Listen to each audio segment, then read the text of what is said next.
मैं अक्सर यही कहती हूँ कि बुरे से बुरे इंसान में भी एक खूबी होती है, लेकिन उसे सिर्फ वही इंसान देख सकता है जो देखना चाहे, नहीं तो वो किसी को नजर ही नहीं आएगी। और अपने देश में तो वैसे ही सिक्के का सिर्फ एक पहलू दिखाया जाता है, दूसरा नहीं। आम तौर पे 99.99% लोग अपना फायदा देखते हैं इस दुनिया में। सही गलत से किसी को मतलब नहीं होता, पहला मतलब यही होता है कि अपना वहां पर कहाँ स्वार्थ है। राजा दशरथ को जानते हो? भगवान राम का भी नाम सुना होगा, ककई का भी सुना होगा। तो वो ककई जो अपने आप में एक तरह से यूं समझ लो कि बदनामी का उस पर दाग लगा हुआ है।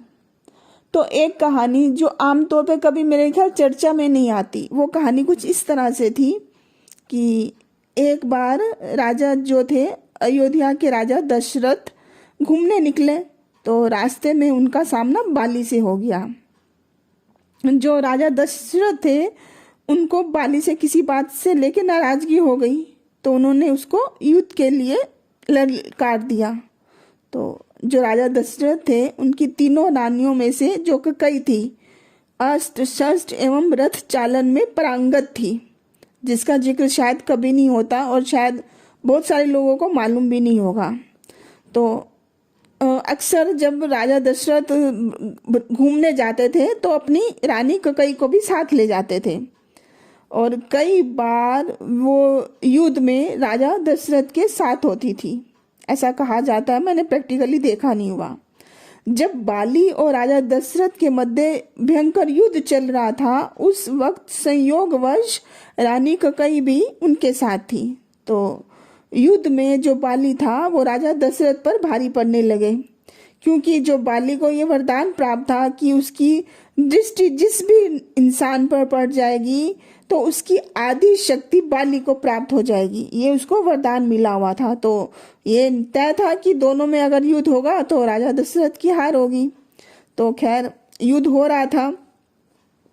जब राजा दशरथ हार रहे थे तो उन्होंने ककई के कहने पर उसके सामने, राजा दशरथ के सामने एक शर्त रख दी कि या तो वो अपनी पत्नी ककई को वहां छोड़ के जाए, या फिर रघुकुल की शान अपना मुकुट बाली के पास छोड़ के जाए।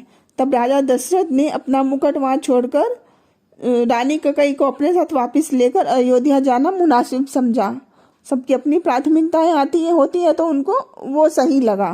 खैर, जिसके पास जितना ब्रेन होता है मुसीबत के वक्त वो उतना ही डिसीजन ले पाता है, और हर वक्त हमारा लिया गया डिसीजन सही हो, निर्णय सही हो, ये हो नहीं सकता। गलतियां इंसान से होती हैं। समझदार वही है जो अपनी नहीं दूसरों की गलती से भी सीखे। हाँ, मैं कहानी सुना रही थी।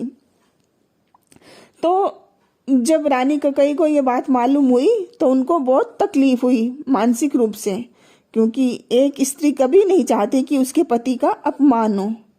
तो वो बात उनको अंदर ही अंदर चुभने लगी कि राजा दशरथ अपना मुकुट बाली के पास छोड़ आए। तो उनको हमेशा ये चिंता रहती थी कि वो किसी तरह से मुकुट को वापस पा लें, क्योंकि ये बात उन दोनों तक ही सीमित थी, बाकी राज्य में किसी को मालूम नहीं थी। तो फिर क्या हुआ, जो रानी थी ककई, उन्होंने उस मुकुट को वापस लाने के लिए अपनी तरफ से पूरी चीज जान लगा दी। लेकिन जब भगवान राम के जो भगवान राम को वनवास मिला था उसको उन्होंने अपने ऊपर ले लिया था। क्यों ले लिया था? वो हुआ कुछ ऐसा था, जब निश्चित रूप से जब उनका राज्याभिषेक होगा तो मुकुट तो होना चाहिए ना, लेकिन वो उनके पास था ही नहीं। तो उन्होंने शॉर्टकट अपनाया, उनको वनवास भेज दिया। और जब वनवास भेज दिया तो उनको बता दिया गया कि बाली के पास हमारा मुकुट है, वो लेके आना है। यानी राम तक ये बात पहुंच गई थी, भगवान राम तक।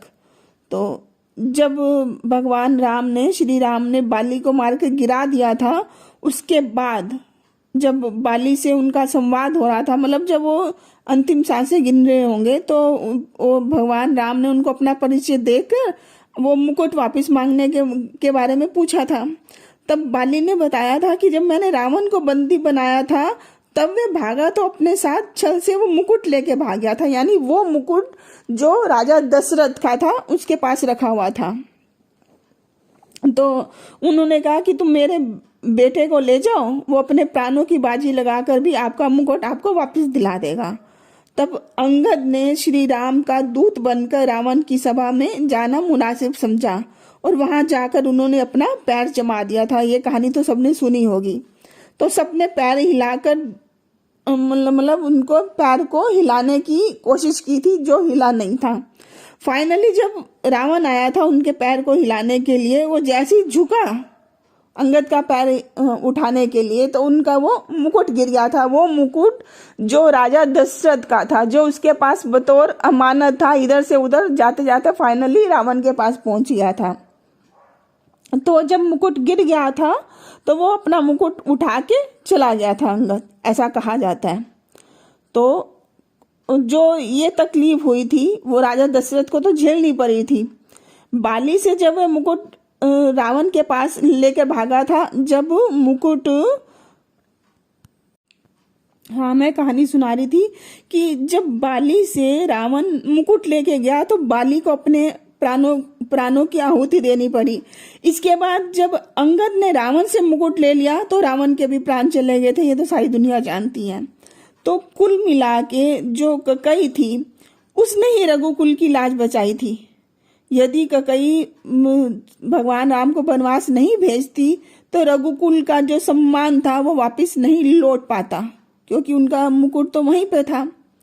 तो कुल मिला के जो ककई थी उसने अपने ऊपर सारा ब्लेम ले लिया। और जो कभी आमतौर पे मेरे ख्याल किस्से कहानियों में नहीं आया, लेकिन जो भगवान राम थे वो अपनी माँ ककई के सबसे करीब थे, भले ही वो बदनाम है। तो ये थी कहानी, कभी सुनी हुई थी क्या? Thanks for listening.